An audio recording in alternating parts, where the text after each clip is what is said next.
Hello student, KG classes में आपका स्वागत है। आज हम आपको the light of Asia book the third summary of the poem. The light of Asia composed by sir Edwin Arnold has 8 parts. Only book third is in the course. First heading है happy life in the palace. Prince Siddhartha the son of king Suddhodana lived a very happy life in the pleasure palace. He was married to a beautiful princess Yasodhara. There was music, dancing, and pleasure all around him. He knew nothing of want, pain, disease, old age, or death. Next heading is sudden uneasiness. Sometimes the prince felt uneasy. He would suddenly begin to cry. When Yasodhara saw the mental unrest of the prince, he would become very sad. To please her, he smiled half-heartedly. Next heading is the message from the music of the wind. One day the veena was put on the window sill. The wind touched the strings and it produced a music. The people who where there heard only the music. The prince heard that the devas were playing on the veena. He heard them giving a message. The voices of the wind told the prince that the world was full of sorrow. He was born to save mankind.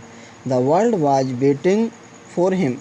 He should leave worldly love to save humanity from miseries of life. Next heading है चित्रा's tale. Chitra was a maid servant. On one evening, she told an ancient tale of love, magic, horse, and wonderful lands. Her tales reminded the prince of the wind's song. He felt a great desire to see the vast world outside the pleasure palace. Next heading है the prince's first visit. When the king came to know the prince's desire, he ordered that the whole city should be decorated beautifully. The prince should not see any ugly and painful sight. No blind, sick, old, and leper should come out. So the city of Kapilvastu was decorated in a very fine way. It looked quite clean and attractive, a capital of some enchanted land. The people welcomed the prince joyfully. They cried, "Jai Jai for our noble prince." The prince also felt happy to see pupils' joy. Then the prince saw an old man. He was wearing dirty and torn clothes. He was very lean and thin. He looked very tired and big. He had no teeth. The prince asked his charioteer Channa who that man was. Channa told him that he was an old man. The prince asked if old age would come to all. Channa told him that it would. This made the prince very sad. He ordered Channa to return to the palace. He did not take food. He did not take interest in the dances. For the whole night he was sleepless, uncomforted. Heading है the king's dream. That night the king saw a very fearful dream. The dreamed 7 signs of fear. He was much disturbed. He lost all peace of mind. He called dream readers to explain the meaning of the 7 visions that none of them could explain the meaning. At last an old hermit came to the palace. He said that the 7 fears were 7 joys. The prince would shine like the sun. He would leave the world and give a new message of hope and love for the suffering humanity. He said that the dream would come true in 7 days. Next heading is the prince's second visit. The king became very sad. He doubted the number of guards at all the doors of the palace. He tried his best to divert the mind of the prince, but his efforts were of no use. Who shall shut out fate? Prince desired to see the city once more. The king gave permission for it. The next day the prince dressed like a merchant, and Channa, in the dress of his clerk, went out to see city once more. They went on foot. They saw the city as it was. The prince saw all kinds of people and all the common things. Heading is the sick man. The prince saw a sick man. He was painfully crying for help. He asked Channa why the man was crying. Channa told him that the sick man, was suffering from fatal disease. The disease would destroy all his powers. Then he would die. The prince should not hold him, otherwise the disease might attack him. Channa further told the prince that all grow old, fall sick and die. Heading है the dead man. Then the prince saw a dead body being carried toward the river bank. He saw a group of people. They were crying Ram Ram. The sight of the dead man and his cremation moved the prince deeply. Channa told him that no man is immortal. All must die. Heading है the prince's decision.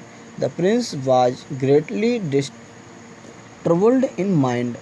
He looked to the sky and to the earth again and again. His eyes were bright and godly tears. He said that he would try to remove suffering from the world. Then he asked Channa to return home, as he had seen enough. Heading है the king's precaution. When the king heard it, he fixed 3 times of the guard at the gates of the palace. He ordered that nobody should be allowed to pass through the palace gate either in day or at night for 7 days. कविता का हिंदी सारांश। Sir Edwin Arnold द्वारा लिखित the light of Asia में 8 खंड हैं। केवल book 3rd पाठ्यक्रम के अंतर्गत है। इसका सारांश नीचे दिया जा रहा है 12th क्लास के लिए। हेडिंग है महल में सुख का जीवन। राजा शुद्धोधन के पुत्र राजकुमार सिद्धार्थ राजमहल में अत्यंत आनंद का जीवन बिताते थे। उनका विवाह सुंदर राजकुमारी यशोधरा से हुआ था। उनके चारों ओर संगीत, नाच तथा आनंद का साम्राज्य था। उन्हें दुख, दर्द, बीमारी, वृद्धावस्था अथवा मृत्यु का कोई ज्ञान नहीं था। हेडिंग है यकायक बेचैनी। कभी कभी वे बेचैन हो जाते थे। वह यकायक चौंक कर चिल्ला उठते थे। जब यशोधरा राजकुमार की मानसिक अशांति को देखती थी तो वह बहुत दुखी हो जाती थी। उसे प्रसन्न करने के लिए वह बेमन से मुस्कुराते थे। हेडिंग है वायु के संगीत का संदेश। एक दिन वीणा खिड़की की चौखट पर रख दी गई। वायु वीणा के तारों से स्पर्श हुई तथा उससे एक ध्वनि उत्पन्न हुई। जो लोग वहां उपस्थित थे उन्होंने केवल संगीत सुना, लेकिन राजकुमार ने देवताओं को वीणा बजाते हुए सुना। उन्होंने देवताओं को संदेश देते हुए सुना। उन्होंने राजकुमार से कहा कि संसार दुख से भरा हुआ है। राजकुमार का जन्म मानव जाति की रक्षा के लिए हुआ है। संसार उसकी प्रतीक्षा कर रहा है। मानवता को जीवन के कष्टों से बचाने के लिए उन्हें सांसारिक प्रेम को छोड़ देना चाहिए। हेडिंग है चित्रा की कहानी। चित्रा एक दासी थी। एक दिन सायंकाल उसने प्रेम, जादू के घोड़े व अद्भुत देशों की एक प्राचीन कहानी कही। उसकी कहानी ने राजकुमार को वायु के संगीत का स्मरण करा दिया। उन्हें महल से बाहर विस्तृत संसार को देखने की तीव्र इच्छा हुई। हेडिंग है राजकुमार का प्रथम भ्रमण। जब राजा को राजकुमार की इच्छा का पता लगा तो उसने आदेश दिया कि संपूर्ण शहर को सुंदरता से सजाया जाए। राजकुमार कोई बुरा तथा कष्टदायक दृश्य न देखे। कोई भी अंधा, बीमार, वृद्ध तथा कोढ़ी बाहर न आए। अतः कपिलवस्तु शहर को अत्यंत सुंदरता के साथ सजाया गया। यह एक स्वच्छ तथा आकर्षक अर्थात एक जादू के देश की राजधानी दिखाई देता था। लोगों ने राजकुमार की बड़ी प्रसन्नता से स्वागत किया उन्होंने चिल्लाकर कहा, हमारे श्रेष्ठ राजकुमार की जय हो। राजकुमार भी लोगों के आनंद को देखकर अत्यंत प्रसन्न हुए। तब अचानक राजकुमार ने एक वृद्ध व्यक्ति को देखा। वह गंदे व फटे हुए कपड़े पहने था। वह बहुत दुबला पतला था। वह अत्यंत थका तथा कमज़ोर दिखाई देता था। उसके दांत नहीं थे। राजकुमार ने सारथी चन्ना से पूछा कि वह आदमी कौन है। चन्ना ने उन्हें बताया कि वह एक वृद्ध व्यक्ति है। राजकुमार ने पूछा कि क्या वृद्धावस्था सभी पीड़ित होंगे। चन्ना ने उत्तर दिया कि प्रत्येक व्यक्ति वृद्ध होता है। राजकुमार बहुत दुखी हुए। उन्होंने चन्ना से महल लौटने के लिए कहा। उन्होंने भोजन नहीं किया। उन्हें नाच में कोई आनंद नहीं आया। रात्रि भर वे अनिद्रा और बेचैनी में रहे। हेडिंग है राजा का स्वप्न। उस रात को राजा ने भयानक स्वप्न देखा। उसमें उसने 7 भयानक दृश्य देखे। उसने राजा को बड़ी चिंता हुई। उसके मस्तिष्क की शांति भंग हो गई। उन्होंने स्वप्नों का भेद बताने वाले बुद्धिमान व्यक्तियों को 7 दृश्यों का अर्थ स्पष्ट करने के लिए बुलाया, लेकिन उनमें से कोई भी उनका अर्थ न बता सका। अंत में एक वृद्ध साधु महल में आया। उसने कहा कि 7 भय 7 आनंद हैं। राजकुमार सूर्य की भांति चमकेगा। वह संसार त्याग देगा तथा पीड़ित मानवता के लिए आशा तथा प्रेम का नया संदेश देगा। उसने कहा कि स्वप्न की सभी बातें सभी 7 दिनों में घटित हो जाएंगी। राजकुमार का द्वितीय भ्रमण। हेडिंग है राजा बहुत दुखी हुआ। उसने महल के सभी दरवाज़ों पर पहरेदारों की संख्या दुगनी कर दी। उसने राजकुमार के मस्तिष्क में परिवर्तन लाने की भरसक कोशिश की, लेकिन उसके सभी प्रयास बेकार सिद्ध हुए। भाग्य में जो लिखा है उसे कौन टाल सकता है। राजकुमार ने शहर को एक बार पुनः देखने की इच्छा प्रकट की। राजा ने इसके लिए आज्ञा दी। दूसरे दिन राजकुमार एक व्यापारी के वेश में तथा चन्ना उनके मुनीम के वेश में एक बार पुनः शहर देखने गए। वे पैदल गए। उन्होंने शहर को उसके वास्तविक रूप में देखा। राजकुमार ने सभी प्रकार के व्यक्तियों तथा सभी साधारण वस्तुओं को देखा। बीमार व्यक्ति। हेडिंग है राजकुमार ने एक बीमार व्यक्ति को देखा। वह सहायता के लिए वेदना से चिल्ला रहा था। उन्होंने चन्ना से पूछा कि वह व्यक्ति क्यों चिल्ला रहा है। चन्ना ने उन्हें बताया कि वह एक घातक बीमारी से पीड़ित है। रोग उसकी संपूर्ण शक्तियों को नष्ट कर देगा, तब वह मर जाएगा। राजकुमार को उसे पकड़ना नहीं चाहिए, अन्यथा बीमारी उन पर आक्रमण कर देगी। चन्ना ने राजकुमार से कहा कि सभी वृद्ध होते हैं, बीमार पड़ते हैं तथा मरते हैं। हेडिंग है मृतक व्यक्ति। तब राजकुमार ने व्यक्तियों की एक लाश को नदी के किनारे की ओर ले जाते हुए देखा। उन्होंने मनुष्यों के एक झुंड को राम राम चिल्लाते हुए देखा।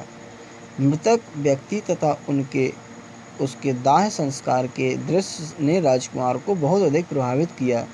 चन्ना ने उनसे कहा कि कोई भी व्यक्ति अमर नहीं है, सभी को मरना है। हेडिंग है राजकुमार का निर्णय। राजकुमार इससे अत्यंत बेचैन थे। उन्होंने आकाश की ओर देखा तथा फिर पृथ्वी की ओर देखा। उनकी आंखें स्वर्गीय आंसुओं से चमक रही थीं। उन्होंने कहा कि वह संसार से दुख को दूर करने का संपूर्ण प्रयास करेंगे। तब उन्होंने चन्ना से घर लौटने को कहा, क्योंकि वह काफ़ी देख चुके थे। हेडिंग है राजा की सतर्कता। जब राजा ने यह सुना तो उसने महल के दरवाज़ों पर तिगुना पहरा कर दिया। उसने आदेश दिया कि दिन अथवा रात में 7 दिनों तक महल के दरवाज़ों में से होकर किसी को अंदर व बाहर न जाने दिया जाए। Thanks, best of luck.